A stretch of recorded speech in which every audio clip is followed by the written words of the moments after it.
दोस्तों नमस्कार। आपके अपने लोकप्रिय चैनल एक्सीलेंट पावर में आपका हार्दिक स्वागत है। यह वीडियो समस्त राजस्थान वासियों के लिए यानी कि जो पटवारी की तैयारी कर रहे हैं उनके लिए बेहद ही खास रहने वाली है। क्योंकि दोस्तों इस वीडियो में हम आपको पटवार का जो मेन एग्ज़ाम हुआ था दोस्तों उसके संपूर्ण क्वेश्चन हम आपको यहाँ पर यानी कि दोस्तों अवगत कराने वाले हैं।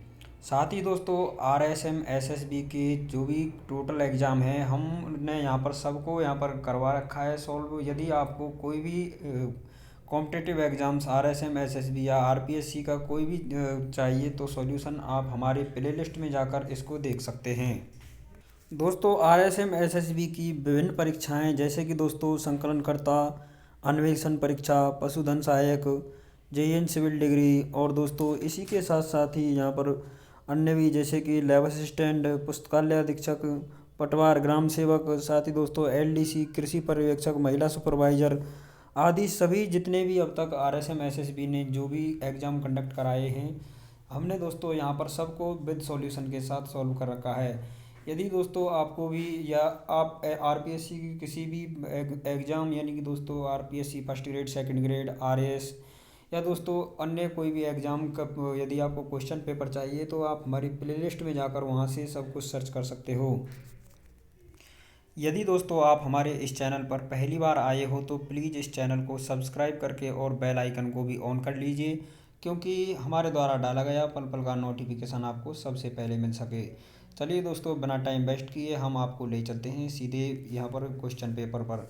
तो ये देखिए मेंस का ये एग्ज़ाम हुआ था। तो दोस्तों इसमें देखिए यहाँ पर टाइम ड्यूरेशन यहाँ बात करें तो 3 घंटे का ये समय था यहाँ पर। और दोस्तों इसका जो मैक्सिमम मार्क्स था यह 300 अंक का था। साथ में ही दोस्तों इसमें जो नेगेटिव मार्किंग थी वो भी यहाँ पर दर्शाई गई है, यानी कि दोस्तों इसमें 1/3 यानी कि 1/3 नेगेटिव मार्किंग रही थी। आगे दोस्तों चलिए अब हम बात कर लेते हैं सीधे यहाँ पर क्वेश्चन पेपर की। तो इसमें देखिए फर्स्ट 1 नंबर पर क्या पूछा है। तो दोस्तों 1 नंबर पर आपसे पूछा गया है क्वेश्चन नंबर फर्स्ट, निम्न कथनों पर विचार कीजिए 73वें संविधान संशोधन के अनुसरण में। तो दोस्तों इनमें से ये कथन दे रखे हैं और इनमें से कूट के आधार पर सही सही उत्तर चुनिए।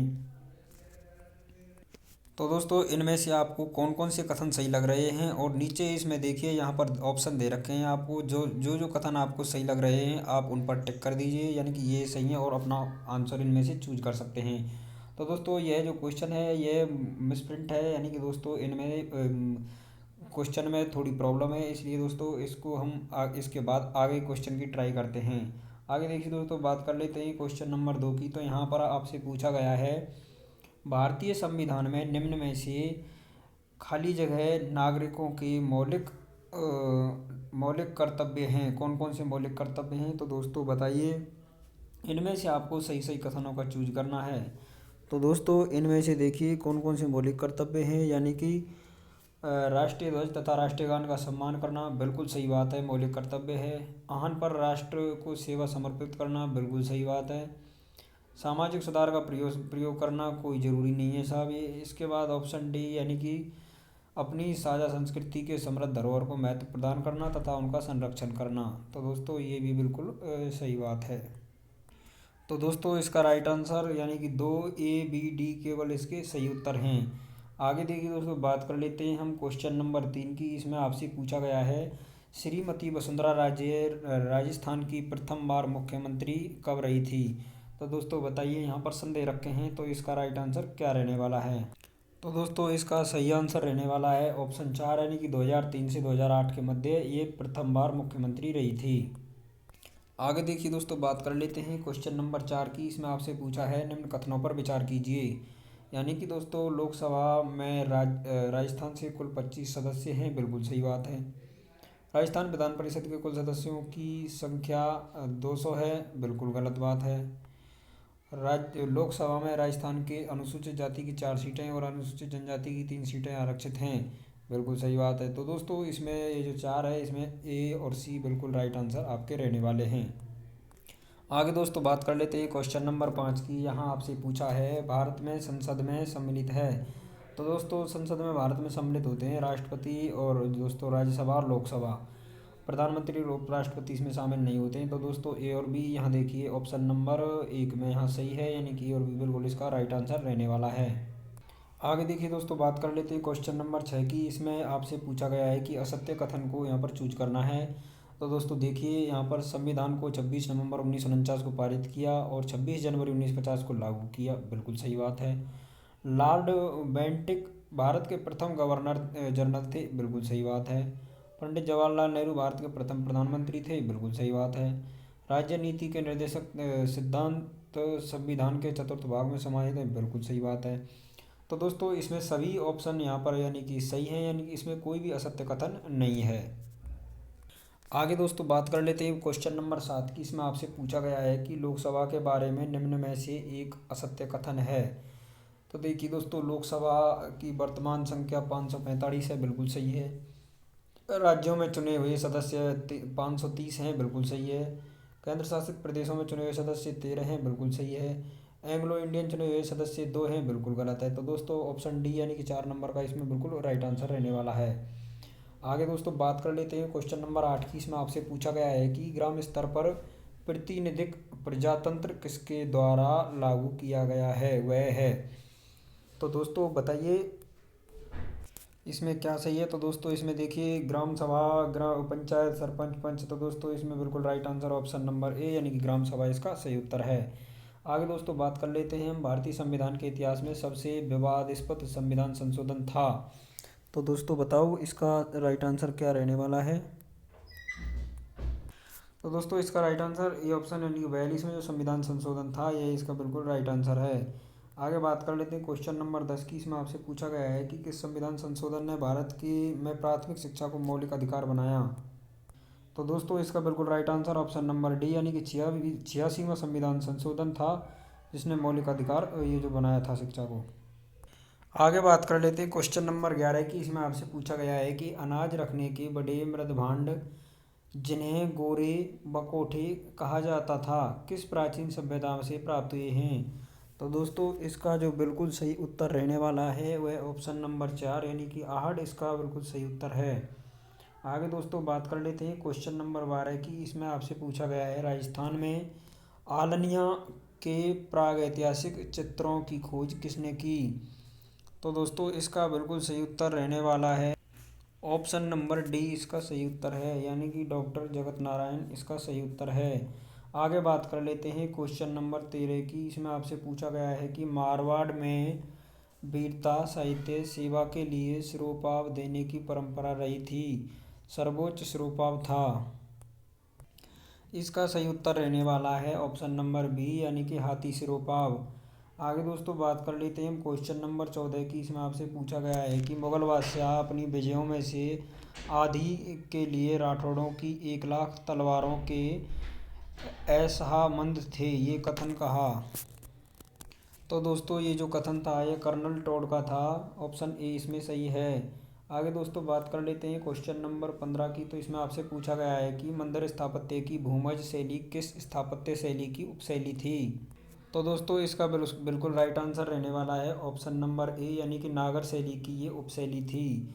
आगे देखिए दोस्तों बात कर लेते हैं क्वेश्चन नंबर 16 की। तो 16 में आपसे पूछा गया है बादशाह ने मेवाड़ के राणा को आपस में समझाते से अधीन किया था, न कि बल से, ये कथन कहा था। तो दोस्तों यह कहा था सर टॉमस रो यानी कि ऑप्शन एक इसमें बिल्कुल राइट आंसर है। आगे दोस्तों बात कर लेते हैं हम क्वेश्चन नंबर 17 की। इसमें आपसे पूछा गया है कि राजस्थान में ऊंदरिया पंथ किसमें प्रचलित है। तो दोस्तों इसमें कुछ जनजातियां दी हुई है, इनमें से बताइए चूज करके इसका राइट आंसर क्या है। तो दोस्तों इसका जो बिल्कुल सही आंसर है वह भीलों में ये ऊंदरिया पंथ प्रचलित है। आगे दोस्तों बात कर लेते हैं क्वेश्चन नंबर 18 की। तो इसमें आपसे पूछा गया है कि गुब्बारा, नुसरत, नागपली, गजक नाम हैं। तो बताइए दोस्तों ये ऑप्शन दिए हुए हैं आपको, इनमें से आपको चूज करना है। तो दोस्तों इसका बिल्कुल राइट आंसर रहने वाला है ऑप्शन ए यानी कि जोधपुर दुर्ग की जो तोपें हैं उनके ये नाम हैं गुब्बारा, नुसरत, नागपली और गजक। आगे देखिए दोस्तों बात कर लेते हैं क्वेश्चन नंबर 19 की। इसमें आपसे पूछा गया है जोधपुर किले में पुस्तक प्रकाश पुस्तकालय की स्थापना किसने की। तो दोस्तों इसका बिल्कुल राइट आंसर मानसिंह यानी कि ऑप्शन सी बिल्कुल इसका सही उत्तर रहने वाला है। आगे दोस्तों बात कर लेते हैं क्वेश्चन नंबर 20 की। इसमें आपसे पूछा है राजस्थान की संस्कृति में मोगधना क्या है। तो दोस्तों इसका बिल्कुल राइट आंसर रहने वाला है भोजन पकाने के लिए लकड़ियों का जो विनायक स्थापना के पश्चात लगाई जाती है। तो दोस्तों डी ऑप्शन बिल्कुल इसका सही है। आगे देखिए दोस्तों, बात कर लेते हैं हम 31,000 रुपया राजस्थान की कौन सी टकसाल में बनता था। तो बताइए दोस्तों इसका क्या राइट आंसर रहने वाला है। तो दोस्तों इसका बिल्कुल राइट आंसर रहने वाला है ऑप्शन सी यानी कि कुचामन बिल्कुल इसका सही उत्तर है। आगे देखिए दोस्तों, बात कर लेते हैं क्वेश्चन नंबर 22 की। इसमें आपसे पूछा गया है कि मुगल सम्राट शाहजहाँ के समय से ही प्रसिद्ध नार नृत्य की खेलने की परंपरा कहाँ प्रचलित है। तो दोस्तों इसका सही उत्तर ऑप्शन नंबर ए यानी कि मांडल इसका सही उत्तर है। आगे देखिए दोस्तों, बात कर लेते हैं क्वेश्चन नंबर 23 की। इसमें आपसे पूछा है आचार्य तुलसी ने अनुव्रत आंदोलन का सूत्रपात कब किया। तो देखिए दोस्तों इसका सही उत्तर रहने वाला है ऑप्शन नंबर बी यानी कि दोस्तों 1949 ईस्वी में इन्होंने इस आंदोलन का सूत्रपात किया। आगे देखिए दोस्तों, बात कर लेते हैं हम क्वेश्चन नंबर 24 की। इसमें आपसे पूछा है रियासतों से संबंधित समस्याओं के समाधान के लिए रियासती विभाग की स्थापना कब की गई। तो दोस्तों इसका सही उत्तर रहने वाला है ऑप्शन नंबर ए यानी कि 5 जुलाई 1947 बिल्कुल इसका राइट आंसर है। आगे देखिए दोस्तों, बात कर लेते हैं क्वेश्चन नंबर 25 की। यहाँ आपसे पूछा है मेवाड़ पुकार 21 सूत्रीय मांग पत्र का संबंध किससे था। तो दोस्तों इसका बिल्कुल सही उत्तर रहने वाला है ऑप्शन ए यानी कि मोतीलाल तेजावत इसका सही आंसर है। आगे देखिए दोस्तों, बात कर लेते हैं हम क्वेश्चन नंबर यहाँ पर 26 की। इसमें आपसे पूछा है राजस्थान के एकीकरण प्रक्रिया के समय मत्स्य संघ की वार्षिक आय कितनी थी। तो दोस्तों इसका बिल्कुल सही उत्तर रहने वाला है ऑप्शन ए यानी कि 184 लाख रुपए। आगे देखिए दोस्तों, बात कर लेते हैं क्वेश्चन नंबर 27 की। इसमें आपसे पूछा है राजस्थान की किस रियासत को पंडित जवाहरलाल नेहरू ने विश्व का 8वां आश्चर्य कहा था। तो दोस्तों इसका बिल्कुल जो राइट आंसर रहने वाला है ऑप्शन नंबर ए यानी कि जैसलमेर ये बिल्कुल इसका सही उत्तर है। आगे देखिए दोस्तों, क्वेश्चन नंबर 28 की अगर हम बात करें तो यहाँ आपसे पूछा है कांगड़ कांड किस प्रजामंडल आंदोलन के दौरान घटित हुआ। तो दोस्तों इसका बी ऑप्शन बिल्कुल सही है यानी कि बीकानेर प्रजामंडल।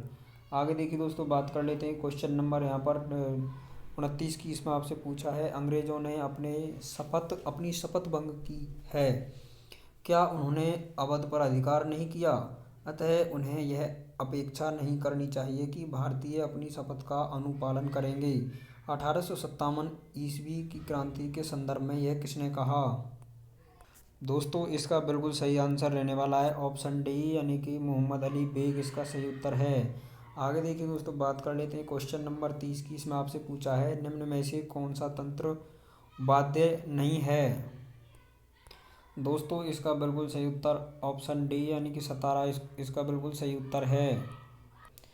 अब देखिए दोस्तों, यहाँ पर मैथमेटिक्स का ये पोर्शन स्टार्ट हो चुका है यानी कि 31 नंबर क्वेश्चन से। तो दोस्तों मैं आपको यहाँ पर सीधे इनके टिक करवा दूंगा। यदि आपको किसी भी क्वेश्चन में कोई थोड़ी बहुत भी प्रॉब्लम हो तो आप हमें कमेंट करके अवश्य बताएं, हम उसका सॉल्यूशन आपको 2 या 3 विधियों से अपने कमेंट बॉक्स में अवश्य करके बताएंगे। आप बेझिझक होकर इसमें कमेंट कर देना, आपको कोई प्रॉब्लम नहीं है। तो दोस्तों अब हम बात कर लेते हैं क्वेश्चन नंबर 31 की। तो इसमें आपसे पूछा गया है कि 6 संख्याओं का औसत 20 है, यदि एक संख्या हटा दी जाए तो औसत 15 हो जाता है। हटाई गई संख्या के स्थान पर 39 जोड़ने पर उन नई 6 संख्याओं का औसत हो जाएगा। दोस्तों इसका बिल्कुल सही उत्तर रहने वाला है ऑप्शन सी यानी कि 19 इसका राइट आंसर है।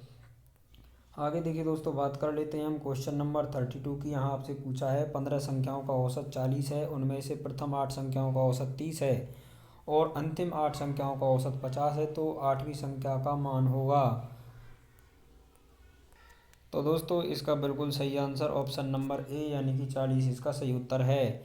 आगे दोस्तों बात कर लेते हैं क्वेश्चन नंबर 33। एक आदमी प्रथम 4 माह में औसत 1800 रुपये प्रति माह खर्च करता है, अगले 8 माह में औसतन 2000 रुपये प्रति माह खर्च करता है, वर्ष में 5600 रुपये बचा लेता है, तो उसकी औसत मासिक आय है। तो दोस्तों इसका बिल्कुल right answer option number C यानी कि 2400 रुपये रहने वाला है। आगे दोस्तों बात कर लेते हैं हम क्वेश्चन नंबर 34 की। यहाँ आपसे पूछा है एक व्यक्ति ने 10,000 रुपये 10% वार्षिक चक्रवृद्धि ब्याज की दर से गणना करने पर उधार दिए, 2.5 वर्ष पश्चात उसे कितने रुपए वापस मिलेंगे। तो दोस्तों इसका बिल्कुल right answer option number C यानी कि 12,705 इसका सही उत्तर है। आगे दोस्तों अब हम बात कर लेते हैं क्वेश्चन नंबर 35 की। किस प्रतिशत वार्षिक चक्रवृद्धि ब्याज की दर से एक धनराशि 2 वर्ष में 4 गुनी हो जाएगी? तो दोस्तों इसका बिल्कुल सही उत्तर रहने वाला है ऑप्शन नंबर यहाँ पर ये बी, यानी कि 100% की दर से वह 4 गुनी हो जाएगी।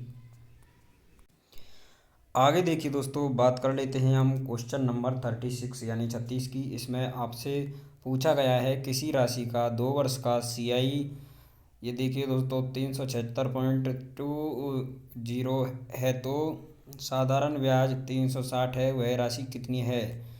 तो इसका राइट आंसर ऑप्शन नंबर यहाँ पर ए रहने वाला है, यानी कि 2000 इसका सही उत्तर है। आगे बात कर लेते हैं क्वेश्चन नंबर 37 की। इसमें आपसे पूछा गया है गत 10 दोस्तों यहाँ पर मैचों में ए ने रनों का औसत स्कोर 42 तथा बी का गत 15 मैचों में रनों का औसत स्कोर 57 है। दोनों के रनों का औसत स्कोर यहाँ पर आपसे पूछा गया है। दोस्तों इसका बिल्कुल right answer option number C, यानी कि 51 इसका सही उत्तर रहने वाला है। आगे दोस्तों बात कर लेते हैं क्वेश्चन नंबर 38 की। इसमें आपसे पूछा गया है कि गिनती के सतत 7 अंकों की एक श्रेणी दी हुई है। उस दी हुई श्रेणी के प्रथम 5 अंकों का औसत n है, सभी 7 अंकों का औसत क्या होगा? इसका बिल्कुल right answer option number D, यानी कि n+1 इसका सही उत्तर होगा। आगे दोस्तों बात कर लेते हैं क्वेश्चन नंबर 39 की। इसमें आपसे पूछा गया है कि यदि m संख्याओं का औसत n² है और इसी तरह से n संख्याओं का औसत m² है, तब m+n संख्याओं का औसत क्या होगा? तो दोस्तों इसका बिल्कुल right answer option number D, यानी कि mn इसका सही उत्तर होगा। आगे दोस्तों बात कर लेते हैं क्वेश्चन नंबर 40 की। इसमें आपसे पूछा गया है 100 मीटर चौड़ी नदी में एक द्वीप पर एक पेड़ है। नदी के दोनों किनारे एक दूसरे के विपरीत दो बिंदुओं P और Q हैं। पेड़ और दोनों बिंदु एक सीधी रेखा में हैं। P और Q बिंदु से पेड़ का शीर्ष क्रमशः 30 डिग्री और दोस्तों 45 डिग्री का उन्नयन कोण बनाते हैं, तो पेड़ की ऊंचाई है। दोस्तों इसका बिल्कुल right answer option number B, यानी कि 50 और दोस्तों √-3 इसका सही उत्तर रहने वाला है। आगे दोस्तों बात कर लेते हैं क्वेश्चन नंबर 41 की। यहाँ पूछा गया है यदि मीनार की छाया की लंबाई उसकी ऊंचाई की √3 गुना है, तो सूर्य का उन्नयन कौन होगा? इसका बिल्कुल राइट आंसर दोस्तों ऑप्शन नंबर ए, यानी कि 30 डिग्री इसका बिल्कुल करेक्ट उत्तर होगा। आगे दोस्तों बात कर लेते हैं क्वेश्चन नंबर 42। यहाँ पर पूछा गया है कि एक जेट प्लेन का उन्नयन कोण जमीन पर एक बिंदु P से 60 डिग्री है। 15 सेकंड बाद उसका उन्नयन कोण 30 डिग्री हो जाता है। यदि जेट प्लेन जमीन से 1500 √3 मीटर की समान ऊंचाई पर उड़ रहा हो तो जेट प्लेन की चाल होगी। तो दोस्तों इसका बिल्कुल सही उत्तर ऑप्शन नंबर 4, यानी कि 200 मीटर पर सेकंड इसका बिल्कुल राइट आंसर रहने वाला है। आगे दोस्तों बात कर लेते हैं हम क्वेश्चन नंबर 43 की। तो दोस्तों इसमें आपसे पूछा गया है 8400 रुपये को A, B, C और D के मध्य इस प्रकार बांटा जाता है कि उनके हिस्सों का जो अनुपात है वह A/B, इसका अनुपात है 1/2, B/C 3/1, C/D 2/3। ए व सी तथा बी व सी के हिस्सों का भाग ज्ञात करें। तो दोस्तों इन ऑप्शनों में से आपको चूज करना है। दोस्तों इसका बिल्कुल right answer option number C, यानी कि 3000 और 4800 रुपये इसका सही उत्तर है। आगे दोस्तों बात कर लेते हैं हम क्वेश्चन नंबर यहाँ पर 44 की। इसमें आपसे पूछा गया है पुरुषों और महिलाओं के मध्य कुल बांटी गई तनख्वाह का अनुपात 6:5 है। प्रत्येक पुरुष और प्रत्येक महिला को मिली तनख्वाह का अनुपात 2:3 है। कुल पुरुषों और कुल महिलाओं की संख्या का अनुपात है। दोस्तों इसका बिल्कुल right answer option number D, यानी कि 9:5 है। आगे दोस्तों बात कर लेते हैं हम क्वेश्चन नंबर 45 की। इसमें आपसे पूछा गया है एक थैले में 5 रुपये, 2 रुपये, 1 रुपये के सिक्के के रूप में 820 रुपये हैं। यदि थैले में सिक्कों की संख्या का अनुपात 4:6:9 है, तो थैले में 2 के सिक्कों की संख्या है। दोस्तों इसका बिल्कुल right answer option number C, यानी कि 120 है। आगे दोस्तों बात कर लेते हैं क्वेश्चन नंबर 46 की। इसमें आपसे पूछा गया है एक परीक्षा में 35% अभ्यर्थी गणित में और 25% अंग्रेजी में उत्तीर्ण हुए। यदि 10% गणित और अंग्रेजी दोनों विषयों में अनुत्तीर्ण हुए तो दोनों विषयों में उत्तीर्ण अभ्यर्थियों का परसेंट ज्ञात करें। दोस्तों इसका बिल्कुल right answer option number A यानी कि 50 इसका सही उत्तर है। यदि दोस्तों आपको किसी मैथ के कोई भी क्वेश्चन में यदि आपको प्रॉब्लम आ रही है तो अब प्लीज़ आप हमारे कमेंट सेक्शन में जाकर आप कमेंट कर सकते हैं। मैं आपको उसका सही तरीके से सॉल्यूशन प्रोवाइड कर दूंगा। आगे दोस्तों बात कर लेते हैं हम क्वेश्चन नंबर 47। इसमें दोस्तों आपसे पूछा गया है कि एक भिन्न के अंश में 200% और हर में 400% का इंक्रीमेंट की जाती है। इसके परिणामी भिन्न 1/20 है तो मूल भिन्न है। दोस्तों इसका बिल्कुल right answer option number A यानी कि 1/3/4 इसका सही उत्तर होगा। आगे दोस्तों बात कर लेते हैं क्वेश्चन नंबर 48। इसमें आपसे पूछा गया है कि 500 के 6/7 का 42% का 35% क्या होगा। दोस्तों इसका बिल्कुल right answer option number A यानी कि 63 रहने वाला है। आगे दोस्तों बात कर लेते हैं क्वेश्चन नंबर 49 की। इसमें आपसे पूछा गया है 1650 रुपये पर 4% वार्षिक दर से साधारण ब्याज समान दर से 1800 पर संगणित ब्याज से 30 रुपये कम है। उधार दी गई धन की समयावधि होगी। दोस्तों इसका बिल्कुल right answer option number B यानी कि 5 वर्ष इसका सही उत्तर है। आगे दोस्तों बात कर लेते हैं क्वेश्चन नंबर 50 की। इसमें आपसे पूछा गया है कोई धनराशि 5% वार्षिक साधारण ब्याज की दर से 6 वर्ष में 2613 हो जाती है। समान दर से वह कितने समय में 3015 हो जाएगी। तो दोस्तों इसका बिल्कुल right answer option number C यानी कि 10 वर्ष इसका सही उत्तर रहने वाला है। आगे दोस्तों बात कर लेते हैं हम क्वेश्चन नंबर यहाँ पर 51 की। इसमें आपसे पूछा गया है एक साहूकार को पता चलता है कि साधारण ब्याज दर 13% वार्षिक है। वार्षिक में 0.5% की गिरावट होने पर उसकी वार्षिक आमदनी में 104 रुपये की कमी हो जाती है। उसकी उधार दी गई पूंजी है।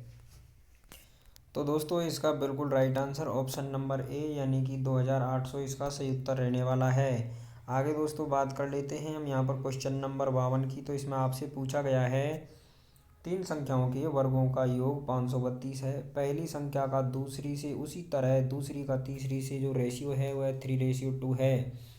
दूसरी संख्या क्या होगी। तो दोस्तों इसका बिल्कुल right answer option number B यानी कि 12 इसका सही उत्तर रहने वाला है।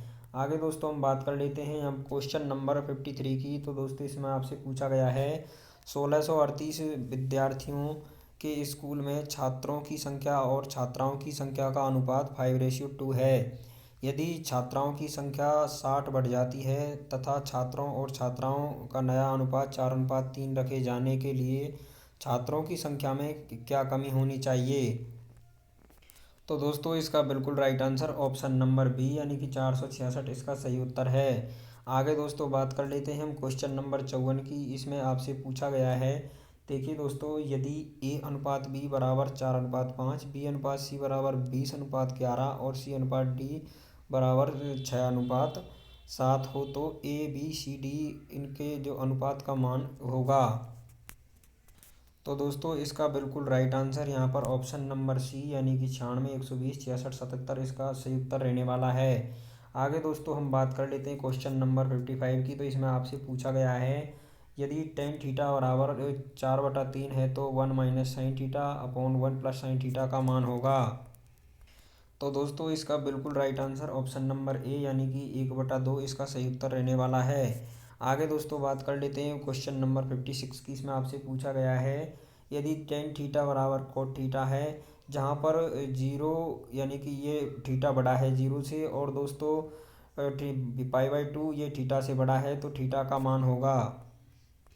दोस्तों इसका बिल्कुल right answer option number D यानी कि π/4 इसका सही उत्तर है। आगे दोस्तों बात कर लेते हैं हम क्वेश्चन नंबर 57 की।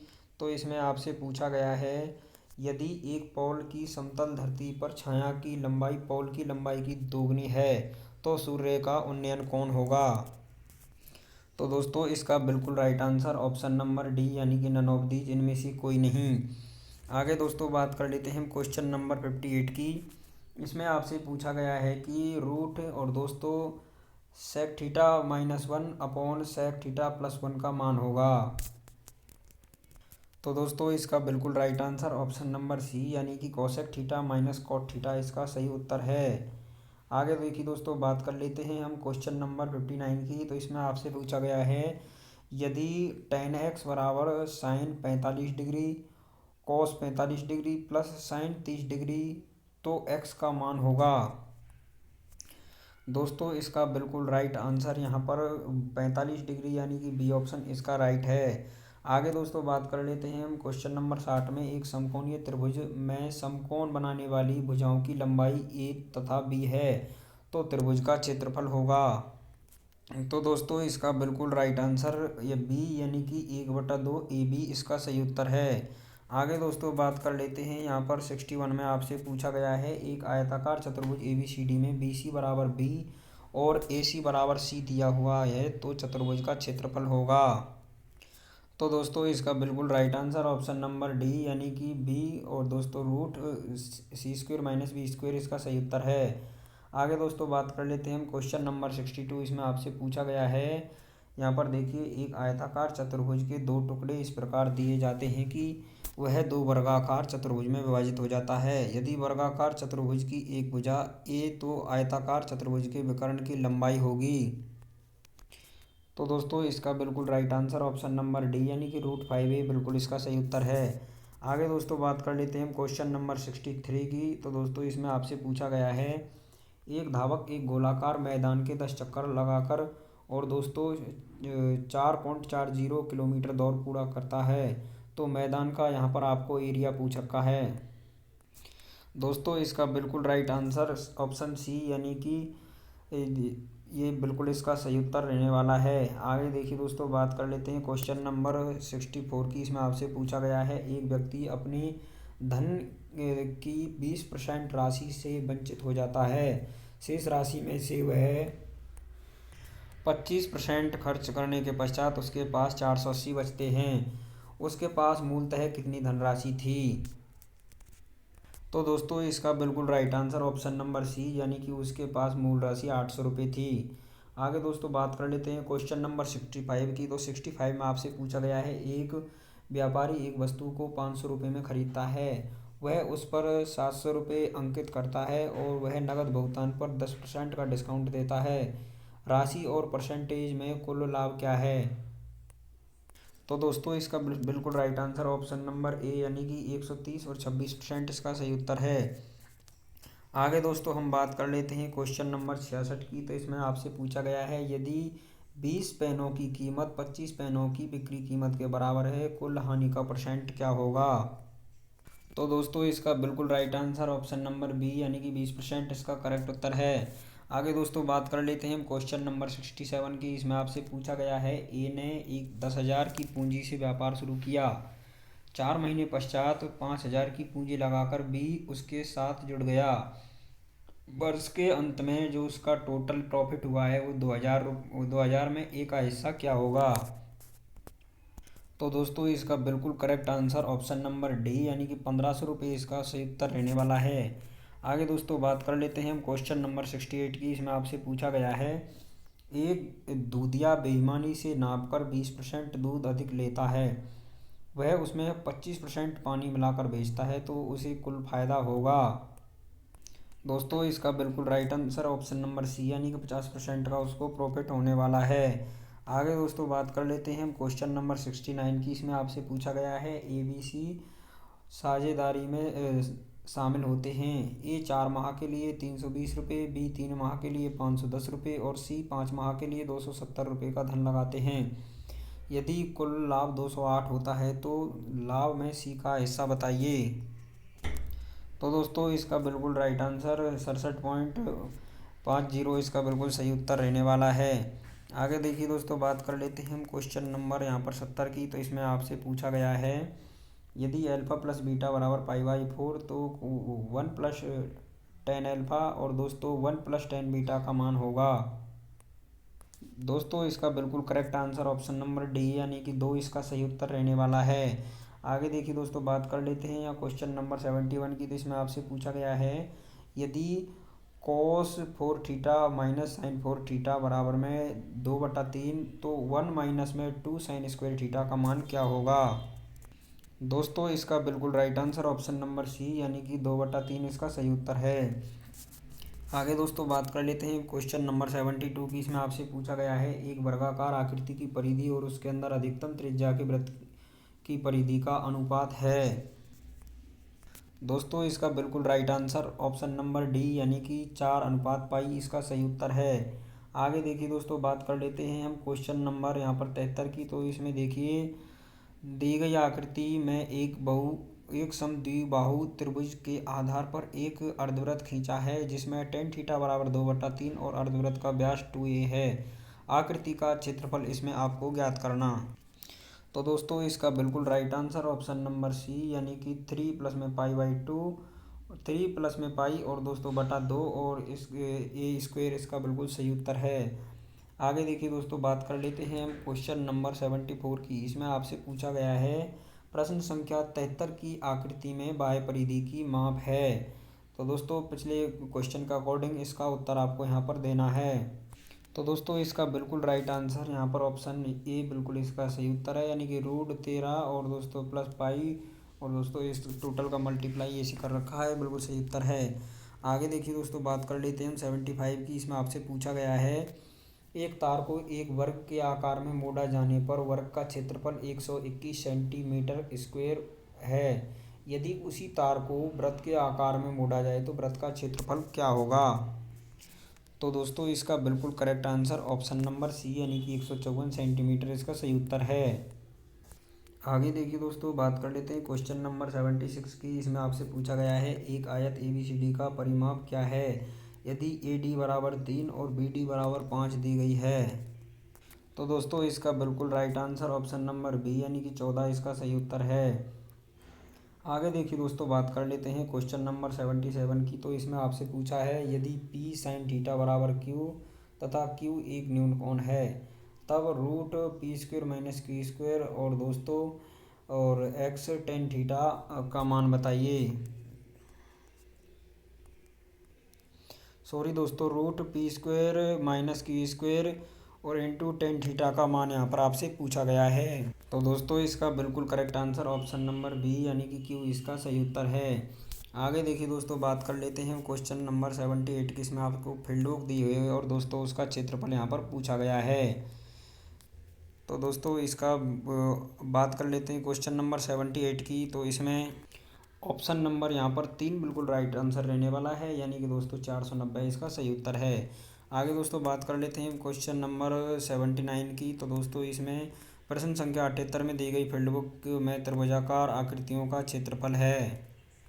तो दोस्तों इसमें ऑप्शन नंबर ए यानी कि 250 इसका 250 इसका राइट आंसर है। आगे देखिए दोस्तों बात कर लेते हैं क्वेश्चन नंबर 80 की। तो इसमें आपसे पूछा गया है यदि sin theta minus cos theta बराबर में 7/13 है तो और दोस्तों ये थीटा की स्थिति 0 और पाई/2 के मध्य दर्शाई गई है तब sin theta plus cos theta की संख्यात्मक मान होगा। तो दोस्तों इसका बिल्कुल right answer option number A यानी कि 17/13 इसका सही उत्तर होगा। आगे देखिए दोस्तों बात कर लेते हैं क्वेश्चन नंबर 81 की। तो इसमें आपसे पूछा है निम्नलिखित में से कौन से युग्म सही सुमेलित हैं। नीचे दिए गए कूट का प्रयोग कर सही उत्तर चुनिए। यानी कि दोस्तों इनको आपको मिला सही जो इनका जो उत्तर है वो आपको चूज करने हैं। तो दोस्तों इसका राइट आंसर यहाँ पर देखिए बात कर लेते हैं जोधपुर की यह अनियमित बहुभुजाकार है जो कि गलत है दोस्तों। सीकर की अर्धचंद्राकार बिल्कुल राइट आकृति है। जैसलमेर की मयूराकार ये आकृति नहीं है दोस्तों। करौली की बताकाकार ये बिल्कुल सही है यानी कि दोस्तों 2 और 4 बिल्कुल सही आंसर है। तो ये ऑप्शन ए बिल्कुल इसका सही उत्तर है। आगे देखिए दोस्तों क्वेश्चन नंबर 82 में आपसे पूछा गया है उक्त मानचित्र में उन गांवों की स्थिति को दर्शाया गया है जहां से राजस्थान का उत्तर दक्षिण व पूर्व पश्चिम विस्तार नापा जाता है। ये स्थितियां 1, 2, 3, 4 में अंकित की गई हैं। नीचे दी गई क्रमावली से इनका सही अनुक्रम पहचानिए। तो दोस्तों इसका राइट आंसर बिल्कुल ऑप्शन नंबर सी यानी कि सिलोन, कोना, कटरा और बोरकुंडा इसका राइट आंसर है। आगे देखिए दोस्तों, बात कर लेते हैं 83। इसमें आपसे पूछा गया है, राजस्थान के भौतिक प्रदेशों के संबंध में निम्नलिखित कथनों का परीक्षण कीजिए तथा नीचे दिए गए कूट का प्रयोग कर सही उत्तर चुनिए। तो दोस्तों इसमें सही कूट आपको चूज करने हैं, कौन कौन से यहाँ पर सही हैं। तो दोस्तों यहाँ पर देखिए, राजस्थान के 61.11% भू क्षेत्र में पश्चिमी रेतीले मैदान का विस्तार है, बिल्कुल सही बात है। राज्य के 9.60% भूभाग में अरावली पर्वतीय प्रदेश का विस्तार है, बिल्कुल सही बात है।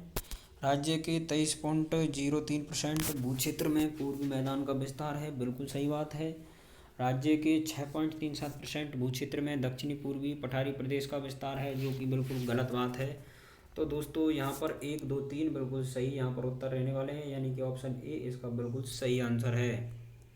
आगे देखिए दोस्तों, बात कर लेते हैं क्वेश्चन नंबर 84 की। इसमें आपसे पूछा गया है, पश्चिम राजस्थान के रेतीले मैदान का कितना प्रतिशत क्षेत्र बालू का स्तूप मुक्त है। तो दोस्तों इसका ऑप्शन नंबर ए बिल्कुल करेक्ट आंसर है, यानी कि 41.5 इसका सही उत्तर है। आगे दोस्तों बात कर लेते हैं क्वेश्चन नंबर 85 की। तो इसमें आपसे पूछा गया है, अरावली की निम्नलिखित पर्वत चोटियों को उनके ऊंचाई के आरोही क्रम में व्यवस्थित कीजिए। तो दोस्तों इसका बिल्कुल right answer option number C, यानी कि रघुनाथगढ़, कुंभलगढ़, अचलगढ़ और जरगा, ये बिल्कुल सही उत्तर रहने वाला है।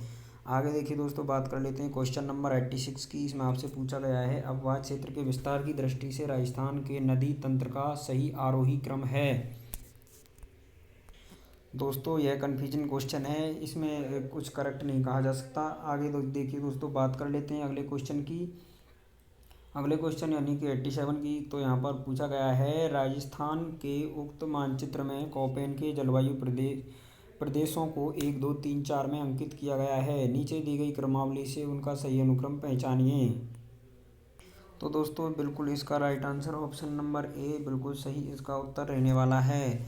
आगे देखिए दोस्तों, बात कर लेते हैं क्वेश्चन नंबर 88 की। तो इसमें आपसे कथन दे रखा है और दोस्तों यहाँ पर पूछा गया है, कथन ए कारण आर। कथन ए में आपसे कहा गया है कि राजस्थान में पाई जाने वाली सिरोंजम मिट्टी की उर्वरा शक्ति अपेक्षाकृत कम होती है। कारण दे रखा है, सिरोंजम मिट्टी में नाइट्रोजन तथा कार्बनिक पदार्थों की कमी होती है। तो दोस्तों इसका बिल्कुल right answer option number B, यानी कि ए आर दोनों सही हैं तथा ए आर की सही व्याख्या करता है। आगे देखिए दोस्तों, बात कर लेते हैं हम क्वेश्चन नंबर 89 की। तो इसमें आपसे कहा गया है, सूची फर्स्ट को सूची सेकंड से सुमेल कीजिए तथा नीचे दिए गए कूट का प्रयोग कर उत्तर चुनिए। यहाँ देखिए दोस्तों, वन्य जीव अभयारण्य दे रखा है और इधर देखिए दोस्तों जिले दे रखे हैं, तो इनका मिलान करना है। तो देखिए दोस्तों इनका मिलान, यहाँ देखिए बंदवारेठा जो कि ये भरतपुर में है, और देखिए दोस्तों और ये सीता माता है, ये देखिए और फुलवाली किनार ये उदयपुर में है, और नाहरगढ़ ये जयपुर में है, और दोस्तों इसके बाद में सीता माता ये चित्तौड़गढ़ में है। तो दोस्तों इस तरह से इसका ऑप्शन नंबर सी, यानी कि 3, 4, 1, 2 इसका राइट आंसर रहने वाला है। आगे देखिए दोस्तों, बात कर लेते हैं हम क्वेश्चन नंबर 90 की। तो इसमें आपसे पूछा गया है कि क्षेत्रफल की दृष्टि से राजस्थान का सबसे बड़ा कृषि जलवायु खंड है। तो दोस्तों इसका बिल्कुल राइट आंसर यहाँ पर देखिए, शुष्क पश्चिमी जो मैदान है ये इसका सही उत्तर रहने वाला है। आगे देखिए दोस्तों, बात कर लेते हैं यहाँ पर क्वेश्चन नंबर 91 की। तो दोस्तों 91 में यहाँ आपसे पूछा गया है कि राजस्थान के उक्त मानचित्र में पशुओं की प्रसिद्ध नस्लों के क्षेत्रीय विवरण को 1, 2, 3, 4 से अंकित किया गया है। नीचे दी गई क्रमावली से उनका सही अनुक्रम पहचानिए। तो दोस्तों इसका बिल्कुल राइट आंसर राठी, थारपाकर, काकरेच और गिर इसका सही उत्तर रहने वाला है। आगे देखिए दोस्तों, बात कर लेते हैं हम क्वेश्चन नंबर 92 की। इसमें आपसे देखिए पूछा गया है कि सूची फर्स्ट को सूची सेकंड से सुमेल कीजिए। यानी कि एक तरफ देखिए सिंचाई परियोजना दी हुई है, दूसरी तरफ जला दिए हुए हैं। तो दोस्तों इसका बिल्कुल राइट आंसर यहाँ पर डी रहने वाला है, यानी कि 3, 4, 2, 1 बिल्कुल सही उत्तर है। यानी कि जो बांकली बांध है जालौर में है, सोम कमला अम्बा ये है जो दोस्तों ये डूंगरपुर में है, और दोस्तों इसके बाद मोरेल जो बांध है ये सवाई माधोपुर में है, और जाखम है ये प्रतापगढ़ में है। इसके बाद दोस्तों अगले क्वेश्चन की हम बात करें 93 की। तो इसमें आपसे पूछा गया है कि फर्स्ट सूची को सेकंड से सुमेल कीजिए। इसमें भी देखिए दोस्तों सिंचाई परियोजना साथ में संबंधित राज्य दिए हुए हैं। तो दोस्तों इसका बिल्कुल राइट आंसर यहाँ पर देखिए ऑप्शन नंबर बी 1 3 2 4 इसका सही उत्तर है। यानी कि दोस्तों चंबल है, ये देखिए राजस्थान और मध्य प्रदेश की है। इसके बाद माही बजाज सागर है, ये राजस्थान और गुजरात की है। ब्यास है दोस्तों, यह राजस्थान पंजाब और हरियाणा की है। और सरदार सरोवर है, ये राजस्थान गुजरात मध्य प्रदेश और महाराष्ट्र की है। आगे देखिए दोस्तों क्वेश्चन नंबर 94 में आपसे पूछा गया है कि राजस्थान के उक्त मानचित्र में इंदिरा गांधी नहर की लिफ्ट परियोजनाओं की स्थिति को 1 2 3 और 4 से अंकित किया गया है। नीचे दी गई क्रमावली से उनका सही अनुक्रम पहचानिए। तो दोस्तों इसका बिल्कुल राइट आंसर यहाँ पर डी रहने वाला है, यानी कि चौधरी कुंभाराम, पन्नालाल बारूपाल, करणी सिंह और जय नारायण व्यास इसका राइट उत्तर रहने वाला है। आगे देखिए दोस्तों बात कर लेते हैं हम क्वेश्चन नंबर 95 की। इसमें आपसे पूछा गया है वर्तमान में राजस्थान में जल की कौन सी समस्या सर्वाधिक चिंताजनक बनती जा रही है। तो दोस्तों इसका बिल्कुल राइट आंसर है अंध और धूसर क्षेत्रों की बढ़ती संख्या। आगे देखिए दोस्तों बात कर लेते हैं हम क्वेश्चन नंबर 96 की। इसमें आपसे पूछा है राजस्थान भू क्षेत्र में लंबाई की दृष्टि से राज्यों से गुजरने वाले निम्नलिखित राष्ट्रीय राजमार्गों का सही आरोही क्रम है। तो दोस्तों इसका बिल्कुल right answer option number B, यानी कि राष्ट्रीय राजमार्ग संख्या 3 114 और दोस्तों 79 और 89 बिल्कुल इसका राइट आंसर है। आगे देखिए दोस्तों बात कर लेते हैं क्वेश्चन नंबर 97 की। इसमें आपसे पूछा गया है कि राजस्थान में लिग्नाइट कोयला उत्पादन के प्रमुख क्षेत्र स्थित हैं। तो दोस्तों इसका बिल्कुल right answer option number A, यानी कि कपूरडी, मेड़ता, बरसिंहसर में ये हैं। आगे देखिए दोस्तों बात कर लेते हैं क्वेश्चन नंबर 98 की। तो 98 में आपसे पूछा गया है कि सूची फर्स्ट को सूची सेकंड से सुमेल कीजिए। यानी कि दोस्तों एक तरफ खनिज दे रखे हैं, दूसरी तरफ खनन क्षेत्र। तो दोस्तों इसका बिल्कुल राइट आंसर यहाँ पर बी रहने वाला है, यानी कि 3 1 4 2। यानी कि तांबा है जो ये खो दरीवा, सीसा एवं जस्ता है जो ये राजपुरा दरीवा।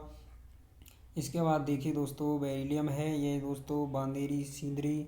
इसके बाद दोस्तों बात कर लेते हैं हम लोग अयस्क की। तो यह नाथरा की पाल से यहाँ पर इसका खनन क्षेत्र है। आगे देखिए दोस्तों बात कर लेते हैं क्वेश्चन नंबर 99 की। तो इसमें आपसे देखिए पूछा गया है जरीब तथा फीता सर्वेक्षण के प्रमुख उपकरणों के संबंध में निम्नलिखित कथनों का परीक्षण कीजिए तथा नीचे दिए गए कूट का प्रयोग कर सही चुनिए। दोस्तों इन चारों में से कौन से सही हैं और कौन कौन से इसमें गलत हैं, इसको आपको चूज करना है। तो दोस्तों देखिए इसमें फर्स्ट और जो ये सेकंड है ये दोनों ऑप्शन सही हैं, बाकी ये दोनों ऑप्शन गलत हैं। तो देखिए ऑप्शन नंबर 4 इसका सही उत्तर रहने वाला है। आगे देखिए दोस्तों बात कर लेते हैं क्वेश्चन नंबर 100 की। तो इसमें आपसे पूछा गया है कि मार्ग में पड़ने वाले भवन तथा रेल पटरियां जरीब फीता सर्वेक्षण में किस प्रकार की बाधाएं उत्पन्न करते हैं। नीचे दिए कूट का प्रयोग कर सही उत्तर चुनिए। तो दोस्तों इसमें से सही सही आपको चूज करना है। तो दोस्तों इसका बिल्कुल करेक्ट आंसर यहाँ पर सी रहने वाला है, यानी कि 3 और 4 ये दोनों बिल्कुल सही हैं जबकि ये दोनों बिल्कुल गलत हैं। तो दोस्तों यहाँ पर ये इसका सही उत्तर रहने वाला है। आगे देखिए दोस्तों क्वेश्चन नंबर 101 की अगर हम बात करें तो यहाँ पर खाली जगह एक परिभाषा है जो वेबसाइट से अवैध रूप से मूवी डाउनलोड करने के लिए दिया जाता है। तो दोस्तों इसका बिल्कुल राइट आंसर पायरेसी, यानी कि ऑप्शन सी इसका सही उत्तर होगा। आगे देखिए दोस्तों क्वेश्चन नंबर 102 में आपसे पूछा है जानकारी की सामग्री किसमें जमा हो जाती है। तो दोस्तों इसका सही आंसर ऑप्शन नंबर ए, यानी कि मेमोरी डेटा रजिस्टर इसका सही उत्तर है। आगे देखिए दोस्तों नेक्स्ट क्वेश्चन में आपसे पूछा गया है कि बीसीडी की सही पूर्ण रूप निम्न में से कौन सा सही है। तो दोस्तों इसका बिल्कुल correct answer option number A, यानी कि बाइनरी कोडेड दशमलव इसका सही उत्तर होगा। क्वेश्चन नंबर 104 में आपसे पूछा गया है कि इसे मुख्य भंडारण भी कहा जाता है। तो दोस्तों इसका right answer option number D, यानी कि मेमोरी को कहा जाता है।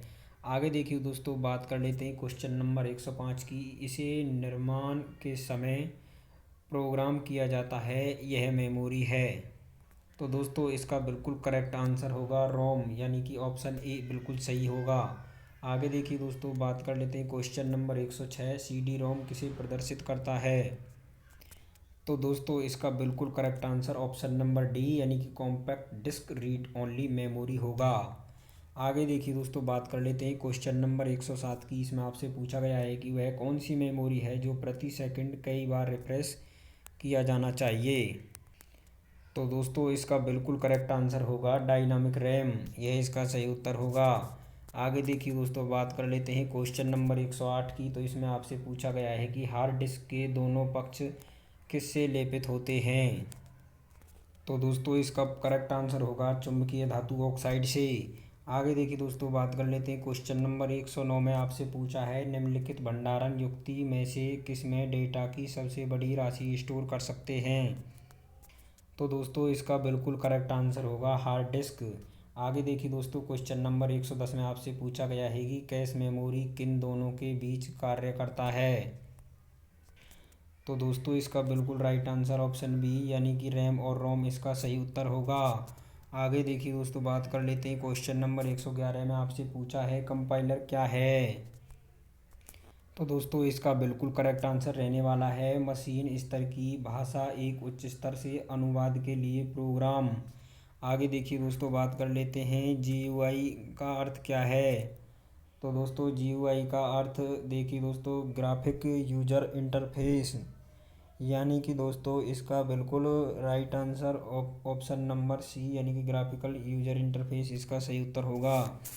आगे दोस्तों बात कर लेते हैं 113 की। तो इसमें आपसे पूछा है वर्ड प्रोसेसिंग के लिए निम्न इकाई के कौन से संबंधित नहीं हैं। तो दोस्तों इसका बिल्कुल करेक्ट आंसर ऑप्शन सी यानी कि सेल्स इसका सही उत्तर होगा।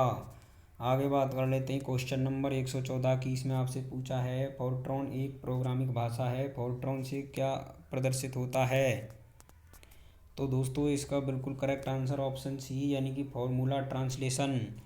बात कर लेते हैं क्वेश्चन नंबर 115 की। इसमें आपसे पूछा है कौन सी भाषा सीधे अनुवाद के बिना कंप्यूटर से समझ में आ रहा है। तो दोस्तों इसका बिल्कुल करेक्ट आंसर होगा मशीनी भाषा।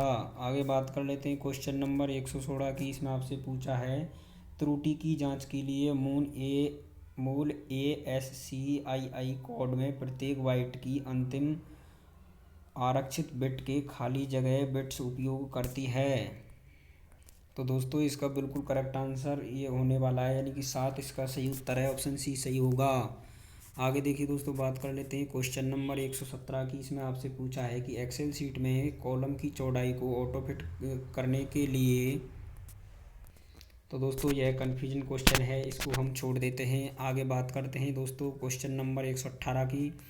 इसमें आपसे पूछा गया है कि आमतौर पर इस्तेमाल कमांड एंड टूल्स पर त्वरित पहुंचने के लिए इस्तेमाल किया जा सकता है। तो दोस्तों इसका बिल्कुल करेक्ट आंसर टूल बार होने वाला है यानी कि बी ऑप्शन इसका सही है। आगे देखिए दोस्तों, बात कर लेते हैं क्वेश्चन नंबर 119 की। इसमें आपसे पूछा है MS ऑफिस का वैध संस्करण निम्न में से कौन सा नहीं है। तो दोस्तों इसको मैं बता दूं आपको, इसका राइट आंसर ऑफिस मैनेजर यानी कि यह इसका वैध संस्करण नहीं है। बाकी देखिए दोस्तों ऑफिस XP और ऑफिस 2010 ये दोनों MS ऑफिस के वैध संस्करण हैं। आगे दोस्तों बात कर लेते हैं क्वेश्चन नंबर 120 की। इसमें आपसे पूछा है निम्नलिखित में से कौन सा फंक्शन ऐसे दूसरे शब्दों की सूची प्रदान करता है जो उन वास्तव में या लगभग एक ही अर्थ के होते हैं। तो दोस्तों इसका बिल्कुल राइट आंसर है समानार्थक शब्द, ऑप्शन सी सही होगा। आगे बात कर लेते हैं क्वेश्चन नंबर 121 की। तो इसमें आपसे पूछा है एक डिजिटल हस्ताक्षर है। तो दोस्तों इसका बिल्कुल करेक्ट आंसर रहने वाला है एक प्रमाणीकृत इलेक्ट्रिक रिकॉर्ड, या दोस्तों इसको अद्वितीय कुंजी के साथ जो कि केवल एक प्रेषक जानता है। आगे दोस्तों बात कर लेते हैं क्वेश्चन नंबर 122 की। इसमें आपसे पूछा गया है कि कैसे आप एक पूरे कॉलम का चयन करते हैं। तो दोस्तों इसका बिल्कुल राइट आंसर ऑप्शन बी यानी कि कॉलम शीर्ष पर क्लिक करने पर। आगे दोस्तों बात कर लेते हैं यहाँ पर 123 नंबर क्वेश्चन की। तो एक फॉर्मूला बनाने के लिए पहले आप दोस्तों ऑप्शन ए सही है यानी कि फॉर्मूला को सेल में रखें। आगे देखिए दोस्तों, बात कर लेते हैं क्वेश्चन नंबर 124 की। इसमें आपसे पूछा गया है कि सेल में डाले गए कमेंट्स को क्या कहा जाता है। तो दोस्तों इसका बिल्कुल करेक्ट आंसर सेल टिप यानी कि ऑप्शन बी सही होगा। आगे देखिए दोस्तों, बात कर लेते हैं क्वेश्चन नंबर 125 की। इसमें आपसे पूछा है आप फॉर्मेट पेंटर कई बार उपयोग कर सकते हैं, इसे बंद करने से पहले। दोस्तों इसका राइट आंसर ऑप्शन बी यानी कि फॉर्मेट पेंटर पर आपको डबल क्लिक करना होगा। आगे देखिए दोस्तों, बात कर लेते हैं क्वेश्चन नंबर 126 की। इसमें आपसे पूछा है कि किस शब्द में सभी व्यंजन स्वरयुक्त हैं। तो दोस्तों यह डाउटफुल क्वेश्चन है, इसका करेक्ट आंसर हम आपको दे नहीं सकते। इसके बाद देखिए बात कर लेते हैं क्वेश्चन नंबर 127, यानी कि सर्वनाम का प्रकार इनमें से नहीं है। तो दोस्तों यह भी बिल्कुल डाउटफुल क्वेश्चन है। इसके बाद दोस्तों बात कर लेते हैं क्वेश्चन नंबर 128, स्वर संधि से निर्मित शब्द नहीं है। तो दोस्तों स्वर संधि से निर्मित शब्द देखिए, यहाँ पर ये जो उत्थान शब्द यानी कि ऑप्शन बी है, ये स्वर संधि से निर्मित नहीं है। क्वेश्चन नंबर 129 यानी कि शुद्ध वर्तनी है। तो दोस्तों इनमें से शुद्ध वर्तनी आपको छांटनी है, तो शुद्ध वर्तनी इसमें ऑप्शन डी यानी कि वागार्थ बिल्कुल शुद्ध वर्तनी है।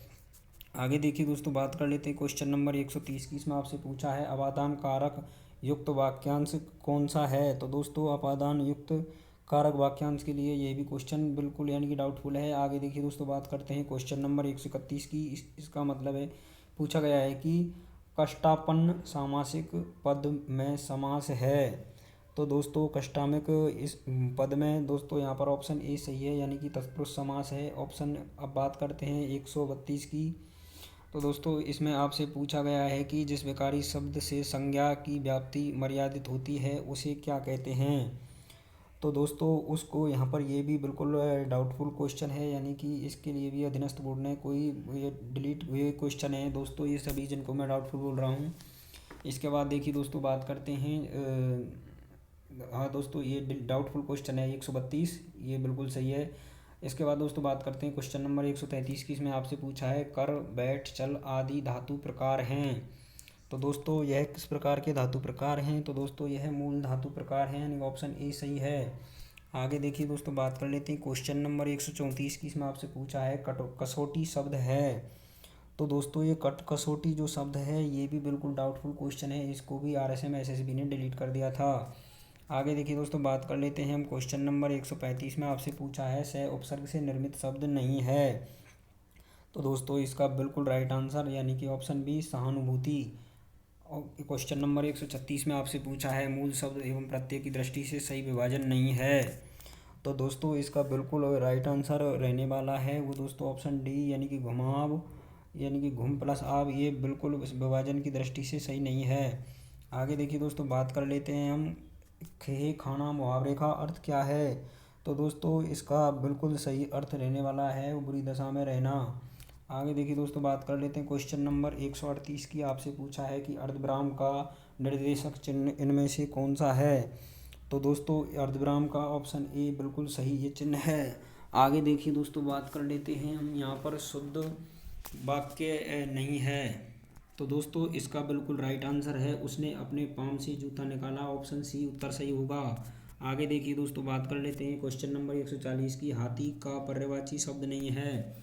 तो दोस्तों हाथी का पर्यायवाची शब्द यहाँ पर देखिए, ये जो पुंडरीक है ये हाथी का पर्यायवाची शब्द नहीं है। आगे देखिए दोस्तों, बात कर लेते हैं प्रकम्पित ध्वनि है। तो दोस्तों प्रकम्पित ध्वनि इसमें भी ये डाउटफुल क्वेश्चन है, इसको भी RSM SSB ने डिलीट कर दिया था। बात कर लेते हैं क्वेश्चन नंबर 142 की। सट प्लस आनंद शब्द की संधि होगी। तो दोस्तों इसका बिल्कुल सही आंसर होगा सडानन।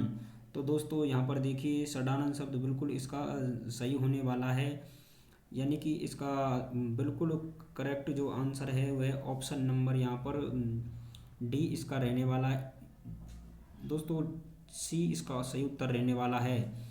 आगे देखिए दोस्तों, बात कर लेते हैं क्वेश्चन नंबर 143 की। 143 में आपसे पूछा है कि देशज शब्द नहीं है।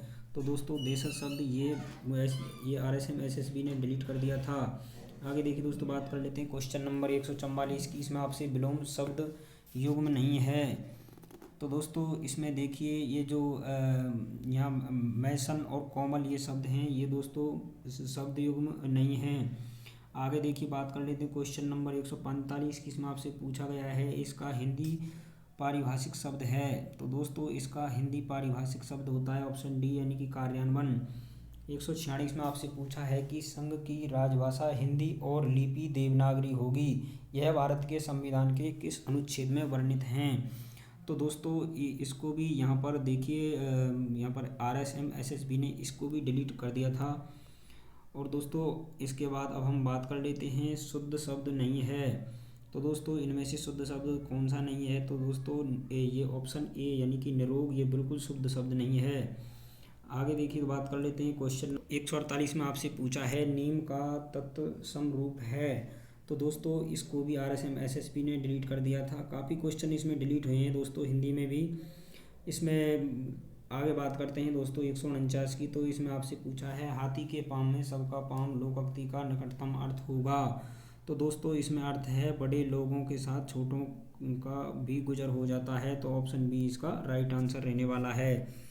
आगे देखिए दोस्तों, बात कर लेते हैं यहाँ पर क्वेश्चन नंबर 150 की। तो इसमें आपसे पूछा है अभिराम और अभिराम युग्म का अर्थ है। तो दोस्तों इसका अर्थ होता है एक तो सुंदर और दोस्तों लगातार, यानी कि ऑप्शन इसका ए बिल्कुल राइट आंसर रहने वाला है। तो दोस्तों इस तरह से हमने ये टोटल क्वेश्चनों का यहाँ पर डिस्कशन किया। साथ ही दोस्तों यदि आपको किसी भी क्वेश्चन में कोई डाउट हो तो आप बेझिझक होकर हमको कमेंट सेक्शन में जाकर कमेंट कर सकते हैं। हम आपको प्रत्येक क्वेश्चन का रिप्लाई बिल्कुल संतुष्टिपूर्वक आपको प्रोवाइड कर देंगे। धन्यवाद।